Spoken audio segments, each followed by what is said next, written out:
ಬಹುಶಃ ಗಾರ್ಮೆಂಟ್ಸ್ಗಳು ಇಲ್ಲ ಅಂದಿದ್ರೆ ಇವತ್ತು ನಾವು ನೀವೆಲ್ಲ ಮಾತಾಡ್ಕೊಳ್ಳುವಂತಹ ಹೇಳ್ಕೊಳ್ಳುವಂತಹ ನಾನು ಬ್ರಾಂಡೆಡ್ ಬಟ್ಟೆಗಳನ್ನು ತಗೊಂಡೆ 5,000 ಕೊಟ್ಟೆ 10,000 ಕೊಟ್ಟೆ 50,000 ಕೊಟ್ಟೆ ಹೀಗೆಲ್ಲ ಹೇಳುವಂತಹ ಬ್ರಾಂಡೆಡ್ ಕಂಪನಿಗಳು ಇವತ್ತು ಇರ್ತಾ ಇರಲಿಲ್ಲ ಅಂತ ಅನ್ಸುತ್ತೆ.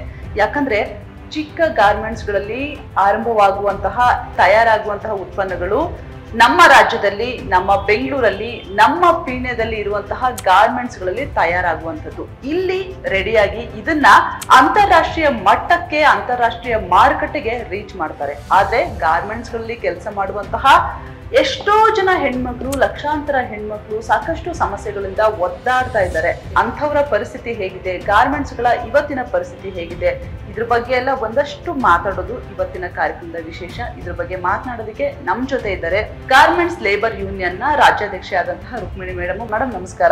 ನಮಸ್ತೆ. ಹೇಗಿದೆ ಮೇಡಮ್ ಇವಾಗ ಗಾರ್ಮೆಂಟ್ಸ್ ಗಳ ಪರಿಸ್ಥಿತಿ? ಗಾರ್ಮೆಂಟ್ ಪರಿಸ್ಥಿತಿ ಹಂಗೆ ಇದೆ. ಸುಮಾರು 50 ವರ್ಷ ಆಯ್ತು ಗಾರ್ಮೆಂಟ್ ಫ್ಯಾಕ್ಟ್ರಿ ಹುಟ್ಕೊಂಡು ಬೆಂಗಳೂರು ಕರ್ನಾಟಕದಲ್ಲಿ. ಅಂತ ಏನು ಬದಲಾವಣೆಗಳು ಗಾರ್ಮೆಂಟ್ ಫ್ಯಾಕ್ಟ್ರಿಯಲ್ಲಿ ಆಗಿಲ್ಲ. ಪರಿಸ್ಥಿತಿಗಳು ಹಿಂದೆ ಹೆಂಗಿತ್ತು ಅದಕ್ಕಿಂತ ವರ್ಸ್ಟ್ ಅಂತಾನೆ ಹೇಳ್ಬಹುದು. ಗಾರ್ಮೆಂಟ್ ಕಾರ್ಮಿಕರ ಪರಿಸ್ಥಿತಿಗಳು ತುಂಬಾ ವರ್ಸ್ಟ್ ಸಿಚುವೇಶನ್ ಆಗಿದೆ. ತುಂಬಾ ಕಮ್ಮಿ ಸ್ಯಾಲ್ರಿ ಅಂತೆ, ಹೌದಾ? ಎಷ್ಟಿರುತ್ತೆ ಸ್ಯಾಲ್ರಿ? ಖಂಡಿತ ಅದೇ ದೊಡ್ಡ ಸಮಸ್ಯೆ ಆಗಿರೋದು ಸೌಮ್ಯ. ಇವತ್ತು ಏನಂತಂದ್ರೆ ಗಾರ್ಮೆಂಟ್ ಹೆಣ್ಮಕ್ಳು ಇವತ್ತು 90% ಹೆಣ್ಮಕ್ಳು ಗಾರ್ಮೆಂಟ್ ಫ್ಯಾಕ್ಟ್ರಿ ಕೆಲಸ ಮಾಡ್ತಾ ಇದ್ದಾರೆ. ಅವರಿಗೆ 10 ರಿಂದ 12 ಸಾವಿರ ಅಷ್ಟೇ ಸಂಬಳ ಸಿಗೋದು. ಅವ್ರಿಗೆ ESI PF ಕಟ್ಟಾಗಿ ಅವರು ಟೇಕ್ ಹೋಮ್ ಸ್ಯಾಲ್ರಿ ಬಂದು ಒಂದ್ 12 ಸಾವಿರದ ಒಳಗಡೆನೆ ತಗೊಳ್ತಾ ಇದ್ದಾರೆ. 50 ವರ್ಷ ಆಗಿದೆ ಗಾರ್ಮೆಂಟ್ ಫ್ಯಾಕ್ಟ್ರಿ ಬಂದು, ಆದ್ರೆ ಇವತ್ತಿಗೂನು 12 ಸಾವಿರ ಅವರು ಕೈಗೆ ಸಂಬಳ ತಗೊಳ್ತಾ ಇದ್ದಾರೆ. 12 ಸಾವಿರ ತಗೊಂಡು ಏನ್ ಮಾಡಕ್ಕಾಗುತ್ತೆ ಮೇಡಮ್? ಏನ್ ಸಂಸಾರ ನಮ್ಗೆ ನಿಭಾಯಿಸಕ್ಕಾಗುತ್ತೆ? ನಮ್ಮ ಬೆಂಗಳೂರಲ್ಲಿ ಜೀವನ ಮಾಡೋದೇ ತುಂಬಾ ಕಷ್ಟ ಅನ್ಸುತ್ತಪ್ಪ. ಹೌದು, ಇವತ್ತು ಲಿವಿಂಗ್ ಕಾಸ್ಟ್ ತುಂಬಾ ಜಾಸ್ತಿ ಇದೆ. ಆದ್ರೆ ಗಾರ್ಮೆಂಟ್ ಕಾರ್ಮಿಕರು ಬೇರೆ ಬೇರೆ ಕಾರ್ಮಿಕರಿಗಿನ್ನ ತುಂಬಾ ಕಡಿಮೆ ಸಂಬಳ ತಗೊಳ್ತಾ ಇರೋದ್ರೆ ಗಾರ್ಮೆಂಟ್ ಕಾರ್ಮಿಕರು ಅಂತಾರಾಷ್ಟ್ರೀಯ ಮಾರುಕಟ್ಟೆಗೆ ಮಾರಾಟ ಮಾಡ್ತಾರೆ ಆ ಬ್ರಾಂಡ್ಗಳನ್ನ, ಬಟ್ಟೆಗಳನ್ನ. ಆದ್ರೆ ಆ ಕಾರ್ಮಿಕರ ಪರಿಸ್ಥಿತಿ ತುಂಬಾ ಕೆಟ್ಟದಾಗಿದೆ. ಸಂಬಳ ಸರ್ಕಾರ ಟೈಮಿಗೆ ಸರಿಯಾಗಿ ಮಿನಿಮಮ್ ವೇಜ್ ಅನ್ನು ರಿವೈಸ್ ಮಾಡಲ್ಲ. ಕಾನೂನು ಪ್ರಕಾರ 3 to 5 years ಗೆ ರಿವೈಸ್ ಮಾಡ್ಬೇಕಂತ ಇದೆ. ಆದ್ರೆ 3 to 5 years ಗೆ ರಿವೈಸ್ ಆಗಿಲ್ಲ. 2013-14 ಆಗಿದ್ದು ರಿವೈಸ್ ಆಗಿದ್ದು ವೇಜು, ಇಲ್ಲಿ ತನಕ ಆಗಿಲ್ಲ.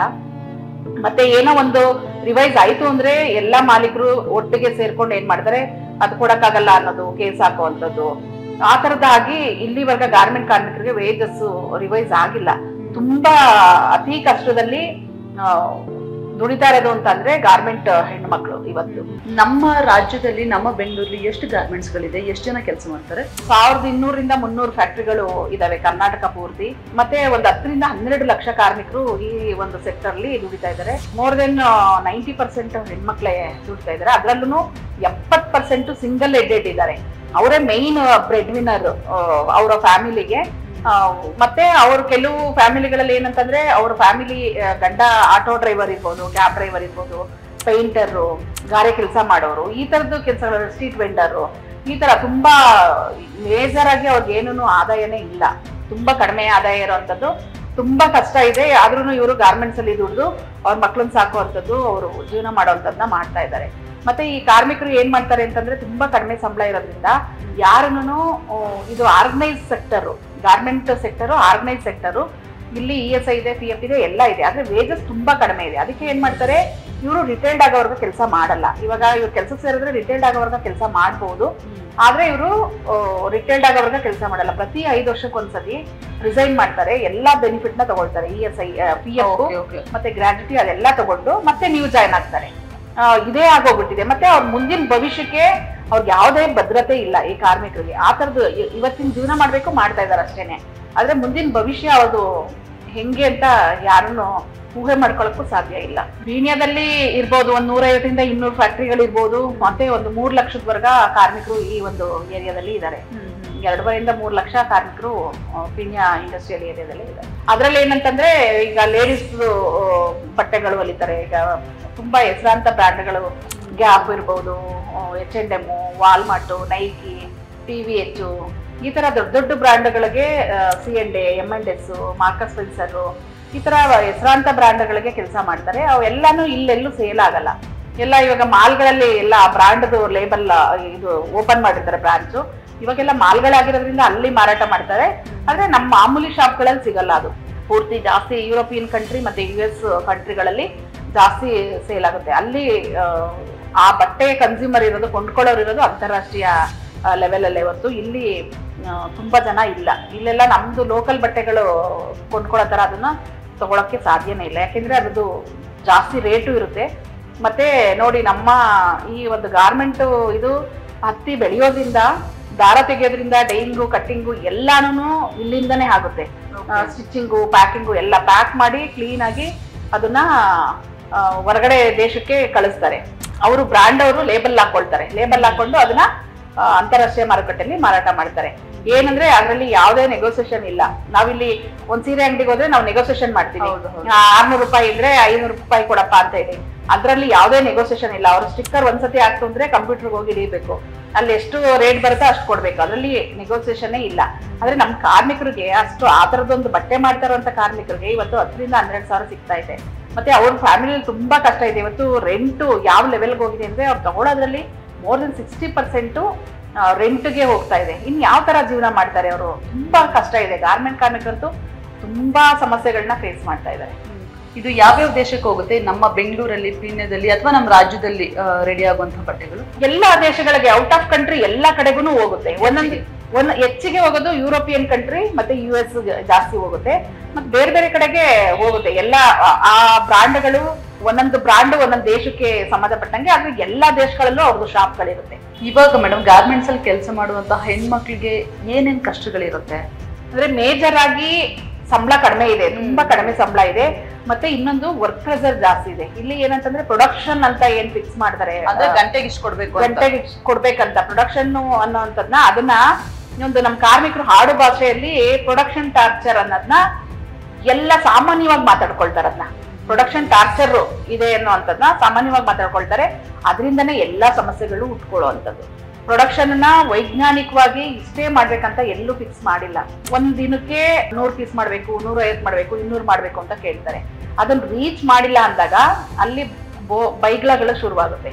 ಬೈಗ್ಲಗಳು ಯಾವ ತರದ ಬೈಗ್ಲಗಳು ಅಂದ್ರೆ ಸಿಕ್ಕಾಬಟ್ಟೆ ಕೆಟ್ಟದಾಗಿ ಮಾತಾಡ್ತಾರೆ. ಇನ್ನು ಈಗ್ಲೂ ಇದೆ ಕೆಲವೊಂದು ಫ್ಯಾಕ್ಟ್ರಿಗಳಲ್ಲಿ ಸ್ವಲ್ಪ ನಮ್ಮ ಯೂನಿಯನ್ ಮೆಂಬರ್ ಎಲ್ಲಿದ್ದಾರೆ, ಸ್ವಲ್ಪ ಯೂನಿಯನ್ ಇರೋ ಕಡೆ ಅಷ್ಟೊಂದಿಲ್ಲ, ಸ್ವಲ್ಪ ಕಡಿಮೆ ಆಗಿದೆ. ಅಂದ್ರೆ 100% ಕಡಿಮೆ ಆಗಿದೆ ಅಂತ ನಾನು ಹೇಳಕ್ಕಾಗಲ್ಲ. ಒಂದು 20% 30% ಕಡಿಮೆ ಇರ್ಬೋದು. ಆದ್ರೆ ದಿನನಿತ್ಯ ಕಾರ್ಮಿಕರಿಗೆ ಅವ್ರ ಜೀವನ ಶುರುವಾಗದೇನೆ ಬಯಸ್ಕೊಳ್ಳೋದ್ರಿಂದಾನೆ ಪ್ರೊಡಕ್ಷನ್ ಮಾಡಿಲ್ಲ ಅನ್ನೋದು. ಮತ್ತೆ ರಜಾ ಸಿಗಲ್ಲ, ತುಂಬಾ ಕಷ್ಟ. ರಜಾ ಸಿಕ್ಕಿದ್ರು ಅವ್ರು ಏನಂದ್ರೆ ಇವಾಗ ಕಡಿಮೆ ಸಂಬಳ ಇರೋದ್ರಿಂದ ಅವ್ರು ರಜಾನೇ ಹಾಕಲ್ಲ, ತುಂಬಾ ಕಷ್ಟ ಇದೆ. ಈ ತರದ್ದು ಪ್ರೊಡಕ್ಷನ್ ಟಾರ್ಚರ್ ಇಂದನೇ ಬೈಯೋದು. ಮತ್ತೆ ಸೆಕ್ಷುವಲ್ ಹರಾಸ್ಮೆಂಟು ತುಂಬಾ ಇದೆ. ಹೆಣ್ಮಕ್ಳಾಗಿರೋದ್ರಿಂದ ಸೆಕ್ಷುವಲ್ ಹರಾಸ್ಮೆಂಟ್ ತುಂಬಾ ಇದೆ. ಎಲ್ಲ ಫ್ಯಾಕ್ಟ್ರಿಗಳಲ್ಲೂ ಕಮಿಟಿ ಮಾಡಿದ್ದಾರೆ. ಇವಾಗ ಏನು 2013 ಒಂದು IC ಕಮಿಟಿ ಮಾಡಬೇಕು ಅಂತ ಒಂದು ಕಾನೂನು ಆಯ್ತು. ಎಲ್ಲ ಕಮಿಟಿಗಳು ಇದಾವೆ, ಆದ್ರೆ ನಾಮಕಾವಸ್ಥೆಗೆ ಇದಾವೆ. ಆದ್ರೆ ಆ ಕಮಿಟಿಯಲ್ಲಿ ಒಂದು ಕಂಪ್ಲೇಂಟ್ ಬಂದ್ರೆ ಯಾವ ತರ ತಗೊಂಡು ರಿಸಾಲ್ವ್ ಮಾಡ್ಬೇಕು, ಹೆಂಗೆ ಎನ್ಕ್ವೈರಿ ಮಾಡ್ಬೇಕು, ಮತ್ತೆ ಕಂಪ್ಲೇಂಟೆಂಟ್ನ ಅವ್ರನ್ನ ಹೆಂಗೆ ಸೇವ್ ಮಾಡ್ಬೇಕು ಅವ್ರನ್ನ, ಮತ್ತೆ ಆ ವಿಷಯನ ಗೌಪ್ಯವಾಗಿಡ್ಬೇಕು ಅನ್ನೋದು ಗೊತ್ತಿಲ್ಲ. ಏನ್ ಮಾಡ್ತಾರೆ, ತುಂಬಾ ಓಪನ್ ಆಗಿ ಎಲ್ಲಾರ್ಗೂ ಹೇಳ್ಬಿಡೋದು, ಬೇರೆಯವ್ರಿಗೆಲ್ಲ ಹೇಳೋದು. ಮತ್ತೆ ಆ ಏನ್ ಕಂಪ್ಲೇಂಟ್ ಕೊಟ್ಟವ್ರೇನೇನೆ ಅಪರಾಧಿ ಮಾಡ್ಬಿಟ್ಟು ಕೂರಿಸ್ಬಿಡ್ತಾರೆ. ಆತರ ಆದಾಗ ಹೆಣ್ಮಕ್ಳು ಎಲ್ಲಿ ಹೇಳ್ಕೊಳ್ತಾರೆ? ಆ ತರದ್ದು ಕೆಲವು ಹೆಣ್ಮಕ್ಳು ಸಹಿಸ್ಕೊಂಡು ಕೆಲಸ ಮಾಡ್ತಾರೆ, ಕೆಲವು ಹೆಣ್ಮಕ್ಳು ಕೆಲಸನೇ ಬಿಟ್ಟು ಹೋಗ್ಬಿಡ್ತಾರೆ. ಕೆಲವರು ಕಂಪ್ಲೇಂಟ್ ಕೊಟ್ರೆ ಟಾರ್ಗೆಟೆಡ್ ಎಲ್ಲಾರು ಇವಳು ಸರಿ ಇಲ್ಲ. ಹೆಣ್ಮಕ್ಳು ಅಂದ್ರೆ ಸಮಾಜದಲ್ಲಿ ಏನಂದ್ರೆ ಇವಳು ಸರಿಗಿಲ್ಲ, ಇವಳು ಹಂಗ ಆಡ್ತಾಳೆ, ಹಂಗ್ ಮಾತಾಡ್ತಾಳೆ, ಇವಳು ಯಾಕೆ ಹಂಗ್ ಮಾತಾಡ್ಬೇಕು, ಆ ತರದೆಲ್ಲ ಹೇಳೋ ಅಂಥದ್ದು ತುಂಬಾ ಇದೆ. ಆದ್ರೆ use sexual harassment garment sector ಇದೆ, ಆದ್ರೆ ಯಾರನ್ನು ಓಪನ್ ಆಗಿ ಹೇಳ್ಕೊಳಲ್ಲ. ತುಂಬಾ ಜನ ಅದನ್ನ ಮುಚ್ಚಿರ್ತಾರೆ, ಮತ್ತೆ ಓಪನ್ ಆಗಿ ಮಾತೇ ಆಡಲ್ಲ. ತುಂಬಾ ರೇರ್. ನಮ್ಮ ಹತ್ರ ಬರುತ್ತೆ ಕಂಪ್ಲೇಂಟ್ಗಳು, ನಮ್ಮ ಹತ್ರ ಓಪನ್ ಆಗ್ತಾರೆ, ತುಂಬಾ ಜನ ಹೇಳ್ತಾರೆ. ಆದ್ರೆ ನಾವೇನಾದ್ರೂ ಮಾತಾಡ್ತಿದ್ರೆ ಬೇಡ ಬಿಡಿ ಮೇಡಮ್, ಹೇಳಿದ್ರೆ ಮನೇಲಿ ಗೊತ್ತಾದ್ರೆ ಮತ್ತೆ ಇನ್ನೇನೋ ಆದ್ರೆ ಸುಮ್ಮನೆ ನಮ್ಗೆ ಕೆಲ್ಸಕ್ಕೆ ಪ್ರಾಬ್ಲಮ್ ಆಗುತ್ತೆ, ಬೇಡ ಬಿಡಿ, ನಾನು ಅಲ್ಲಿ ಕೆಲಸ ಬಿಟ್ಬಿಡ್ತೀನಿ ಬಿಡಿ, ನೋಡೋಣ ಬಿಡಿ, ಅಥವಾ ನಾನು ಬೇರೆ ಬೇರೆ ಸೆಕ್ಷನ್ಗೆ ಹಾಕ್ಸ್ಕೊತೀನಿ ಅಂತ ಹೇಳೋಂಥದ್ದು. ಈ ತರದ್ದು ಸಹಿಸ್ಕೊಂಡು ತುಂಬಾ ಜನ ಫೇಸ್ ಮಾಡ್ತಾ ಇದ್ದಾರೆ. ಕೆಲಸ 5:30 ಆದ್ಮೇಲೆ ಏನು ಮಾಡಿಸ್ತಾರೆ ಅದನ್ನು OT ಅಂತ ಕರೀತಾರೆ. OT ಅಂದ್ರೆ ಡಬಲ್ ಪೇಮೆಂಟ್ ಕೊಡ್ಬೇಕು. ಆದ್ರೆ ಕಾರ್ಮಿಕರು ಕೆಲವು ಟೈಮಲ್ಲಿ ಆ ಪ್ರೊಡಕ್ಷನ್ ಆಗಿಲ್ಲ ಅಂದಾಗ ಕೂರಿಸ್ತಾರೆ, ಫ್ರೀ ಕೆಲಸ ಮಾಡಕ್ ಕೂರಿಸ್ತಾರೆ. ಮತ್ತೆ ಅವ್ರ ಹತ್ರ ಪೆಂಡಿಂಗ್ ಇರುತ್ತೆ, ಪ್ರೊಡಕ್ಷನ್ ರೀಚ್ ಆಗಿರಲ್ಲ, ಅದನ್ನ 1 ಅವರ್ ಕುತ್ಕೊಂಡು ಮಾಡೋಗಿ ಸೂಪರ್ವೈಸರ್ಗಳು ಕೂರಿಸ್ತಾರೆ. ಅದನ್ನ OC ಅಂತ ಕರೀತಾರೆ, ಕಾರ್ಮಿಕರ ಭಾಷೆಯಲ್ಲಿ OC.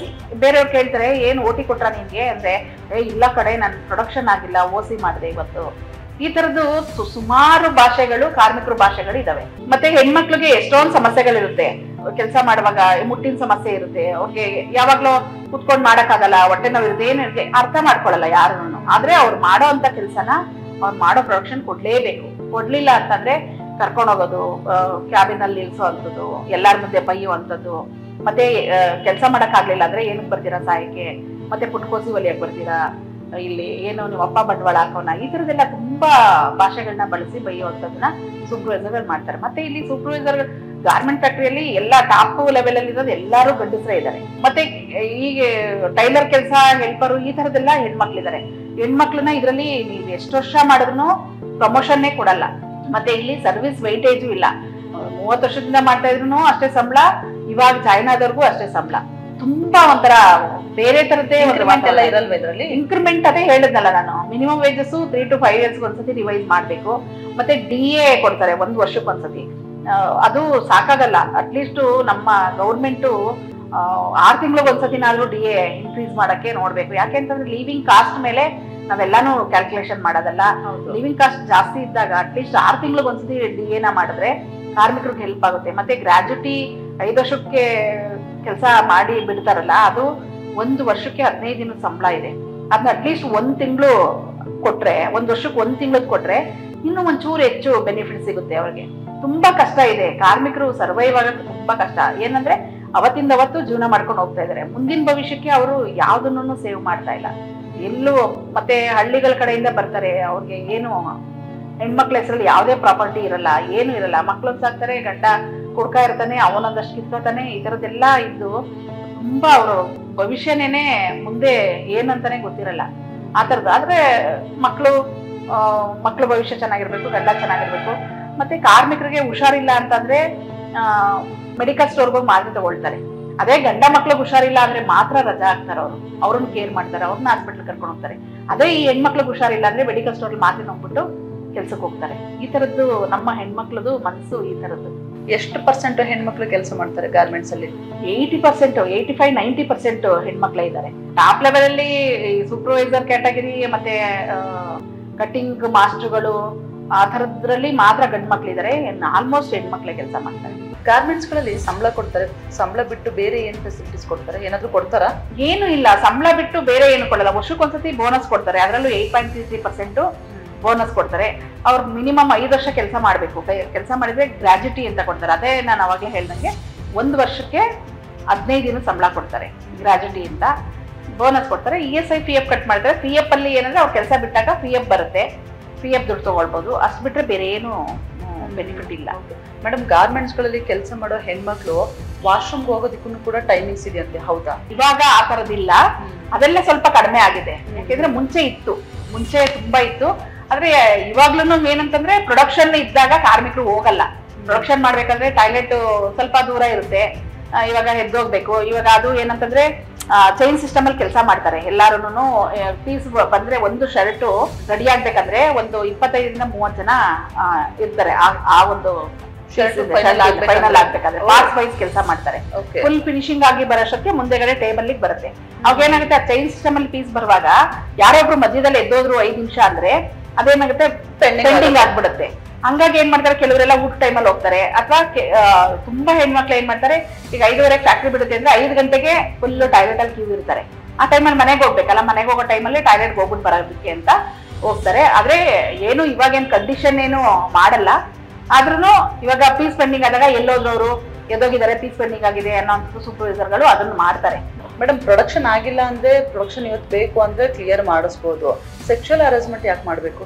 ಅದೇನೆ, ಅವರು ಏನಂತಂದ್ರೆ ಯಾರು ಟಾಪ್ ಮ್ಯಾನೇಜ್ಮೆಂಟ್ ಯಾರಿಗೂ ಮಾಡಿ ಅಂತ ಹೇಳಲ್ಲ. ಈ ಸೂಪರ್ವೈಸರ್ಗಳು ಏನ್ ಮಾಡ್ತಾರೆ, ಚೆನ್ನಾಗಿರೋ ಹುಡುಗಿರು ಇರ್ತಾರೆ, ಚಿಕ್ಕ ಹುಡುಗಿರು ಇರ್ತಾರೆ. ಆತರ ಏನೋ ಅವ್ರಿಗೆ ಕೆಲ್ಸದಲ್ಲಿ ಇವಾಗ ಚೆನ್ನಾಗಿರೋ ಹುಡುಗಿರ್ಗೆ ಏನ್ ಮಾಡ್ತಾರೆ, ಬೇರೆ ಕೆಲಸ ಅವ್ರಿಗೆ ಯಾವ್ದು ಬರಲ್ಲ ಅದನ್ನ ಕೊಡೋ ಅಂತದ್ದು.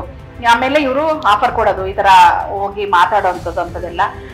ನೀನ್ ನನ್ ಜೊತೆ ಕೋಆಪರೇಟ್ ಮಾಡಿದ್ರೆ ನಿನ್ಗೆ ಈಸಿ ಆಗಿರೋ ಕೆಲಸ ಕೊಡ್ತೀನಿ, ಅಥವಾ ನಿನ್ಗೆ ಸಂಜೆ ಓಟಿ ಕೊಡ್ತೀನಿ ನನ್ ಜೊತೆ ಕೋಆಪರೇಟ್ ಮಾಡಿದ್ರೆ, ಈ ತರದೆಲ್ಲ ಮಾಡ್ತಾರೆ. ಆಮೇಲೆ ಹೋಗಿ ಕೆಲಸ ಹೇಳ್ಕೊಡೋ ನೆಪದಲ್ಲಿ ಮೈ ಮುಟ್ಟೋ ಅಂತದ್ದು, ಅಥವಾ ಪರ್ಮಿಷನ್ ಕೊಡ್ತೀನಿ ಅಂತ ಹೇಳೋದು, ಪರ್ಮಿಷನ್ ಕೊಡ್ತೀನಿ ಹೊರಗಡೆ ಹೋಗೋಣ ಬಾ ಅನ್ನೋದು, ಮತ್ತೆ ಮೆಸೇಜ್ಗಳನ್ನ ಕಳ್ಸೋದು, ಫೋನ್ ನಂಬರ್ಗಳನ್ನ ತಗೊಳ್ಳೋ ಅಂತದ್ದು, ಈ ತರದೆಲ್ಲ ತುಂಬಾ ಮಾಡ್ತಾರೆ. ತುಂಬಾ ಮಾಡ್ತಾರೆ. ಆದ್ರೆ ನಾವು ಸುಮಾರು ಮ್ಯಾನೇಜ್ಮೆಂಟ್ ಜೊತೆ ಮಾತಾಡಿದಾಗ ಟ್ರೈನಿಂಗ್ ಗಳನ್ನೆಲ್ಲ ಕೊಡ್ತಾ ಇದ್ದಾರೆ ಸೂಪರ್ವೈಸರ್ಗಳಿಗೆ. ಅದೆಷ್ಟೇ ಟ್ರೈನಿಂಗ್ ಕೊಟ್ರು ತುಂಬಾ ಅವರು ಬದಲಾವಣೆಗಳು ಅಷ್ಟೊಂದು ಕಾಣಿಸ್ತಾ ಇಲ್ಲ.